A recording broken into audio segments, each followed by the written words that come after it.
Hello, and welcome to this week's episode of Man, We're Too Old for This, here on the Eternal Network. I'm your host, the experience that some call Jason, and with me today is... The Blurred Dawn of the Veil, the Todd Father. CDL-113, the droid you're looking for.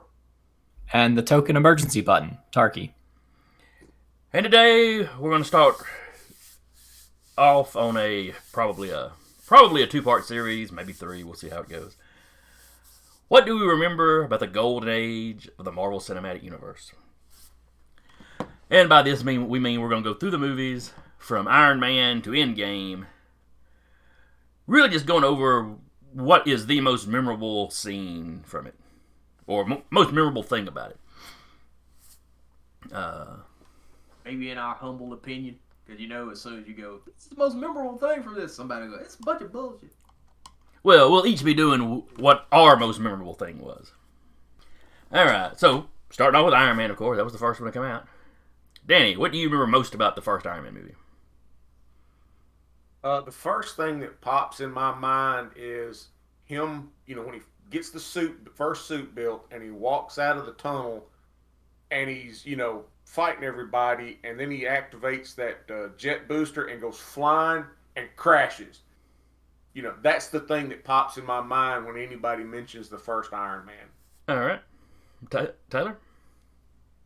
Yeah, it's similar to me of just like how many accidents he gets into trying to get this first suit to work right. Yeah. Because even in the last fight, he wins by crashing. I hadn't thought about that, but kind of. Though it wasn't his suit necessarily that was crashing at the end. But... Yeah. But like all of the design crashes where he's like, maybe I've got it working, and slams into something. Mm-hmm, mm-hmm. What about you, Todd? Hell, the scene that I tripped out the most really had little to nothing to do with Stark. It was Nick Fury showing up at the end and mentioning the Avengers initiative. That's when I lost my shit. Now, was that something that had been spoiled for you? Did you know that was coming? I knew that Sam Jackson was playing Nick Fury. I didn't know what he said. Because somebody had put up basically a post, but they had that picture of Nick in the thumbnail. So I saw Nick. So I was like, shit. But I didn't click on it, so I didn't actually watch it. Mm-hmm. All I knew was that Sam was going to be in there at some point looking like Ultimate Nick Fury. So I was like, oh shit. It was kind of, when I first saw him, I was like, shit, they tying this to Ultimates. Because, back in them days, I could not stand Ultimates. Mm-hmm, mm-hmm. But when I saw the thing and he came out and he mentioned the Avengers initiative, yeah, I was a little 5-year-old kid. I'm in there like, yes! Yeah, that was the squee moment right there.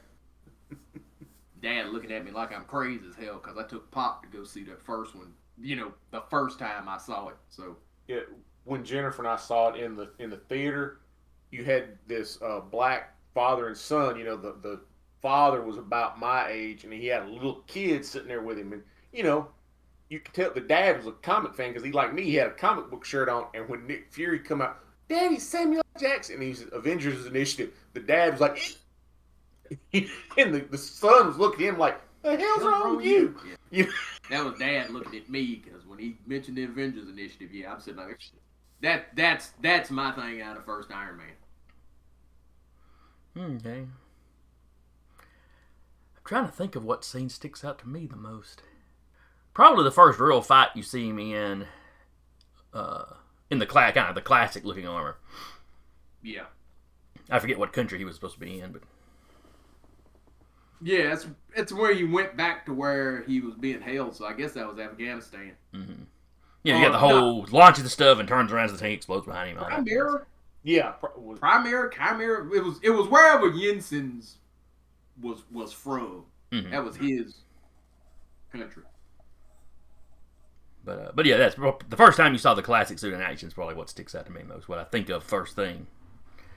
I remember, when he has the Mark II, the silver looking one. Mm-hmm. At first, test flight. Well, when you see him put it on and it's going through its paces, I remember looking at that going, why the hell couldn't they make Dr. Doom look that damn cool? If they can do Iron Man, why the hell can't they do Doom? I remember saying that. But alright, moving on to the second movie was The Incredible Hulk. Both of these came out in 2008. Yep. Which I think me and Taylor, were hitting the theater a lot on Sunday watching some of these. Yeah, It was because the same Decatur year. had just gotten a better theater. Well, we were hitting the crappy one that was cheaper. I think the better one came a little bit later. But I think it was the same year Hellboy 2 came out. Yeah, that's the same year the Golden Army came out. Which, real talk, amazing movie, but not what we're talking about today. Right. All right, so Incredible Hulk. Taylor, what do you remember about the Incredible Hulk? Honestly, just the fight with the super soldier pre-monstrification, where he's doing a legitimately good job for just long enough for you to go, oh wow, he's doing pretty, and then immediately gets every bone broken. Yep. Yeah, he got cocky. Yeah, that's what it was. I mean, he literally sat there and got cocky. Yeah, that scene had me hyped because I was sitting there going, ooh, that's what Captain America's going to be like. Yeah. And it was a pretty good Teaser. preview of Cap, yeah. Yeah. So, Todd, what was your scene? The first time he changes in that bottling company, and you got normal human Blonsky up on the catwalk, and you see the Hulk's in the shadow, and his eyes are glowing green, and you hear him go, "Leave me alone." I was like, "Oh hell yeah," because that was my big thing. Is I wanted a Hulk that would talk. So when you hear that rumbling voice come out of the dark, "Leave me alone," I was like, "Ooh." And then he barely spoke again. Yeah, now that sucked. The fact that hell you didn't really get a fucking talking Hulk again till 4. That's what pissed me off in about half the Avengers movies is you knew Hulk could talk, he just didn't. Yep. I think the scene, and it kind of relates to Taylor's, the scene that sticks with me the most is him fighting the army. Yeah. Which is the same scene where Blonsky shows up, but it's not just the Blonsky. It's the classic Hulk versus the army from my childhood. Yeah. The fact that it starts off with just normal weapons, and then the shield stuff pulls up with like the sonic cannons and the super tech, kind of comes out. Yeah. Yeah, it was cool. Who have I not asked yet? Danny, what's yours? For me, it was the tail end fight. When him and Abomination go at it, because when he's up in the helicopter, and he just kind of bails out. And by the time he's hits the ground, here's the Hulk, and then they go toe to toe to each other, and I was just like, wow, it was the Hulk fight I always wanted to see on screen. Leterrier said that fight was originally 30 minutes long. He cut a hell of a lot of that. That Hulk Abomination fight, yeah they said that damn thing was 30 minutes. When they shot it, it was 30 minutes long. They could have left it in for my part. Well, We both. Hulk is one of the shortest films they have. Yeah. Yeah. The So when other they cut thing, that out, it probably did make it the a other lot thing shorter. the other things that about the Hulk movie that's so memorable for me is Jennifer and I had made a trip from Huntsville to Nashville to see that movie. She wanted to get out for the day, go to eat, just have a day out. And the theater that we saw it in had this big, huge Hulk statue in the lobby. And she took a picture of me next to the statue and with the cell phone, and it was just one of those things of how huge that statue was compared to a normal person. I think I come up to his pants level, and he's just huge, and it's just like can't think about the Hulk movie without thinking about that too. Yeah, the Incredible Hulk was actually my favorite MCU movie, way deep into the MCU. It actually did the absolute worst, but it is my favorite. Mm-hmm.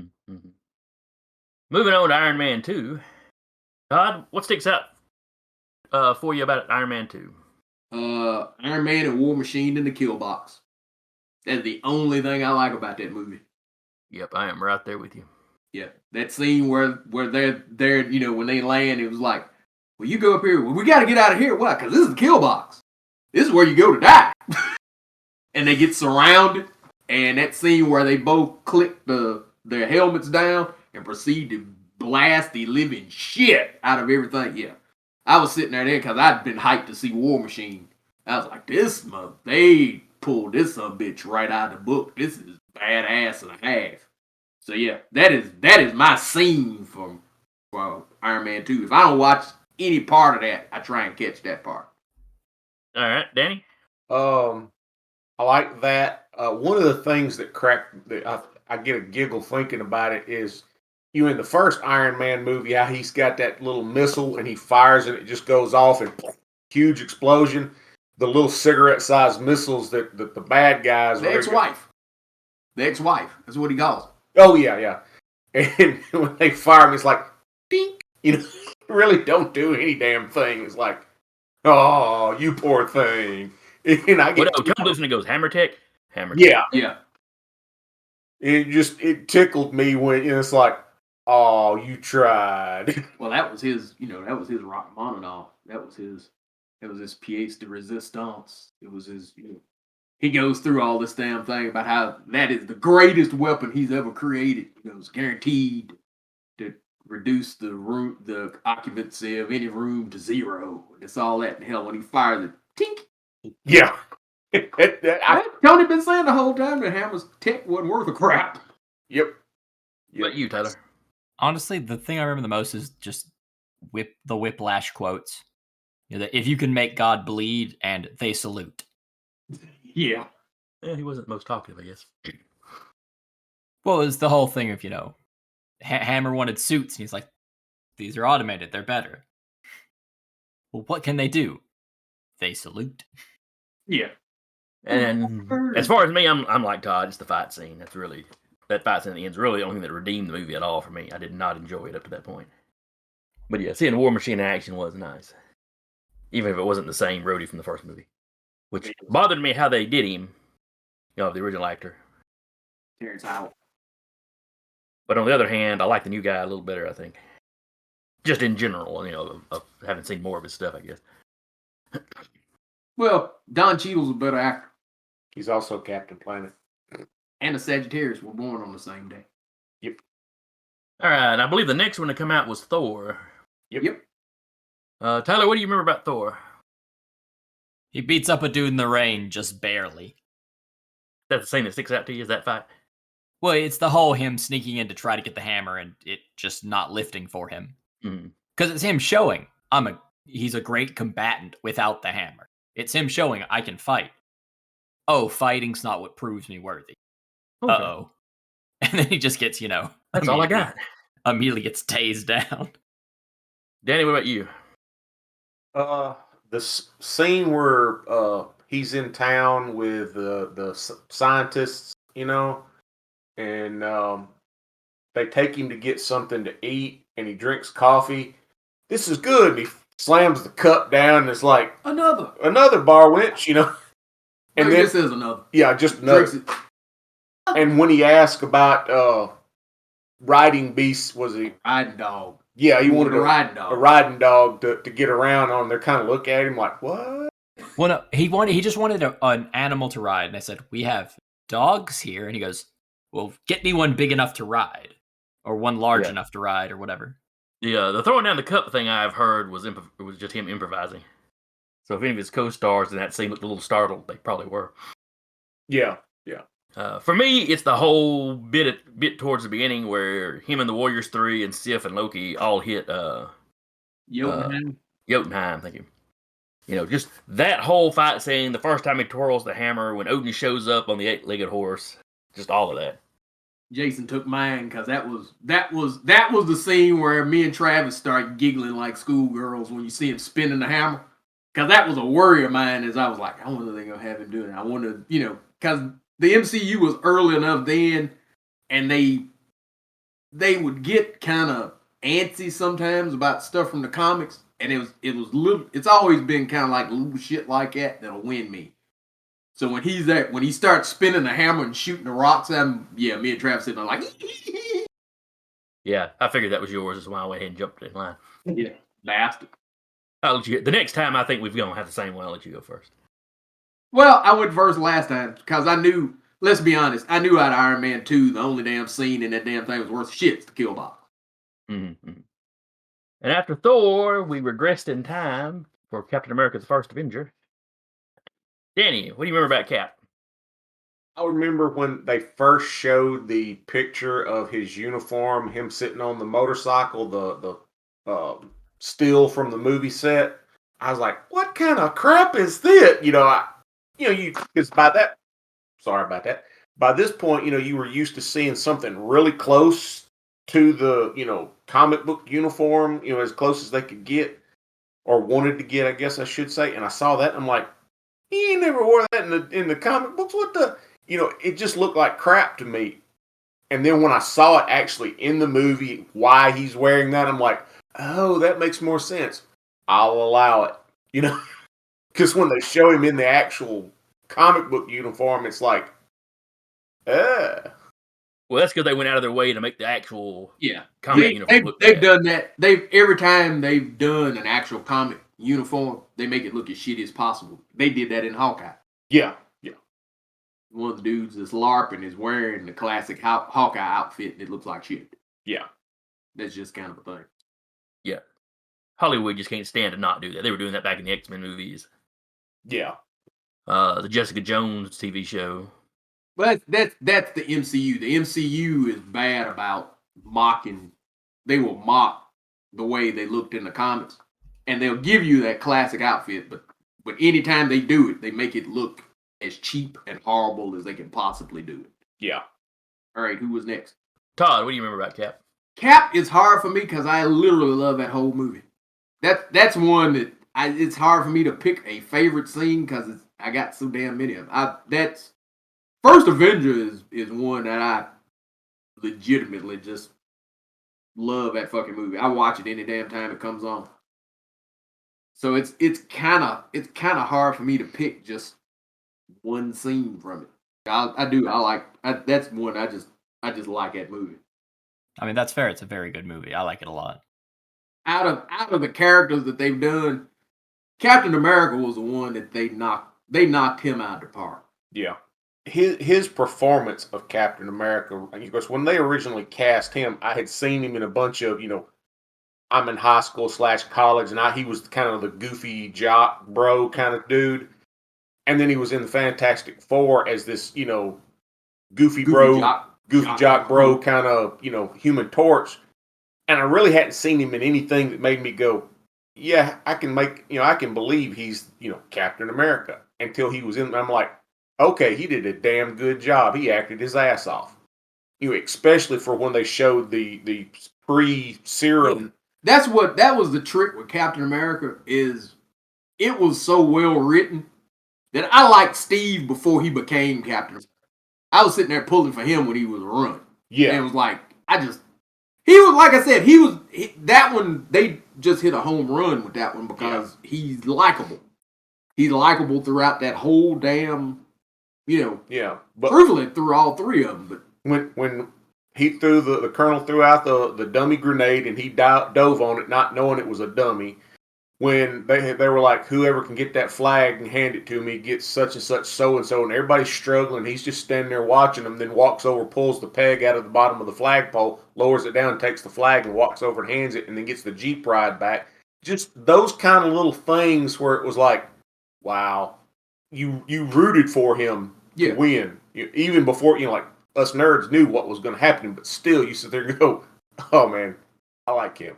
What about you, Tyler? The very, very end. Because he wakes up in a hospital that looks right. The radio's playing music that sounds right. The lady looks right. But he stops it all and just goes, I was there for that game. Because they hadn't done their research on the exact date they needed. And he was able to, after waking up from a coma, immediately trigger it and just go, no, that's wrong. I'm in the wrong place. And just bust out. Just the fact that, like, there wasn't an off switch for him. It was, I woke up. Oh, okay, I'm safe. I'm not safe. And he immediately is busted out. Mm-hmm. Whooping anybody that got in his way on the way out. I just enjoy characters that can, like, immediately recognize a problem and then immediately go, I just need to leave and just get out. Yeah. All right. And after Cap, of course, was the first Avengers movie. And this one, I don't know how many times I watched this one. Yeah, I I watched Avengers a lot. Yeah. One moment. Oh, Craig's having trouble. Yeah, Craig's giving us all kinds of trouble today. Now recording. Probably because I was bragging on him last time we recorded. All right, so Avengers. Taylor, what do you remember about Avengers?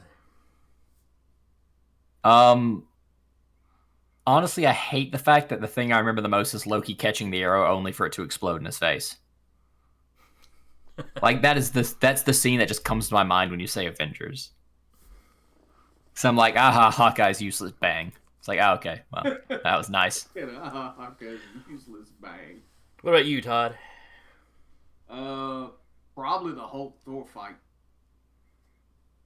That's That's a lie. I'm literally. That's another one where I'm literally just picking a damn scene because I remember that first time we went to the Avengers. Hell, I'm sitting there just giggling like a damn schoolgirl down there. That whole fucking movie.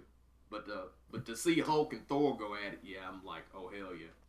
I also like how that wraps up where Hulk ends up. That scene where you got the pilot and the Hulk is on the back of the plane tearing the shit up. That to me reminded me of the Hulk that I grew up with in the kind of like you were talking about Hulk versus the Army. Mm-hmm. That's Hulk taking out a plane. So I was the little kid in me was sitting there and that just giggling my ass off. That was actually the film that they did the Hulk the best. What about you, Dan? Because they'd let the Hulk go buck wild. Yeah. For me, it was when you had that three-way fight between Iron Man, Cap, and Thor. And, you got Cap taking a shot from the, blocking a shot from the hammer with the shield, and then they both get lit, Thor and Iron Man are trading energy.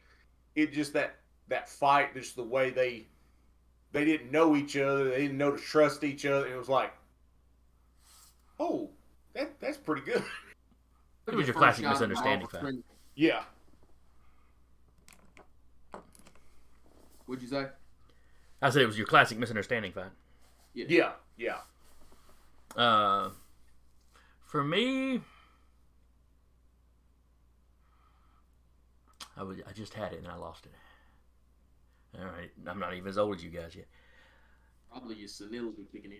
You should probably Was it Nick Fury shooting at the plane? No. It actually had as much to do with audience participation as anything. Because I think it was the second time we went to see it.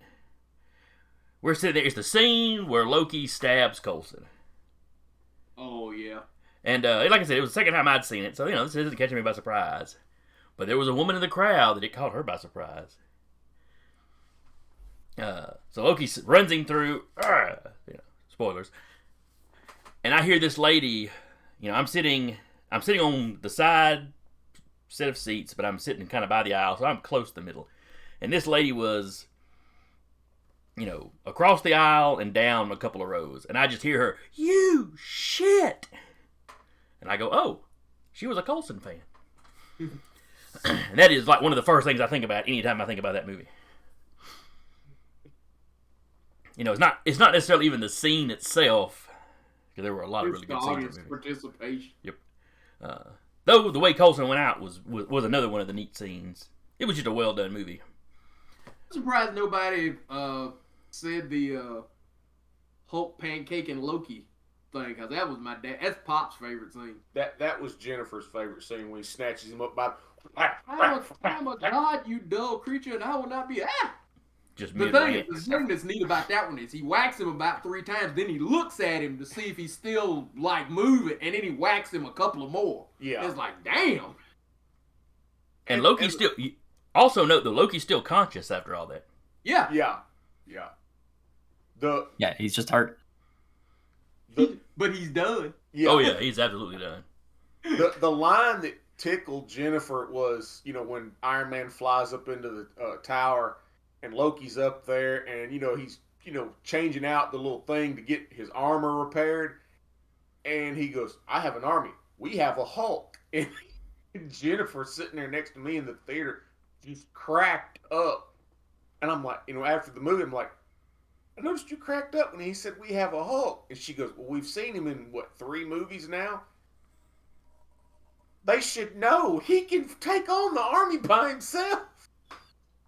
And for her to say that, her not being a huge comic geek cracked me up. And I'm driving down the road at the time, and I got tears in my eyes where she's saying, I'm like, jeez. Let's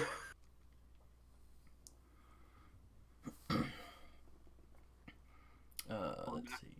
On the Iron Man 3. Well, actually, I think what we're going to end up doing is making this little series a 3-parter.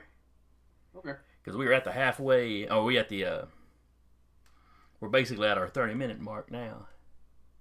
Well, So, stopping at the first Avengers is a good breaking point for a first part. Yep. Mm-hmm. And then we'll probably stop again at like Civil War. Yeah, time-wise, that's probably about where we'll get. So anyway, I hope y'all enjoy this little walk down memory lane. I don't know. We probably won't release this series just one after the other because I'm sure some actual news will come out. But periodically, we'll drop one of these until we get through it all. Should be a 3-parter. If you've got memorable moments that you think we should have brought up that we didn't, or you disagree with ours, or if you want to argue that the golden age of Marvel isn't over, you're wrong, but okay. If you wanted to argue it, we can be reached in the comments below. You can send us an email at thenerdeternal@gmail.com. We can be reached on Facebook. We have a website, thenerdeternal.com. If you want to support the show, we take likes, we take views. Take your cash if you want to buy some merch from us. And you can find our store on our site. But anything helps. Just telling your buddies about us even. We appreciate any of it. So we will see y'all again next week. I have been your host, the experience of some called Jason, and with me today has been The Todd Father. CDL 113. And the token something. Tarky. and we'll see y'all next time.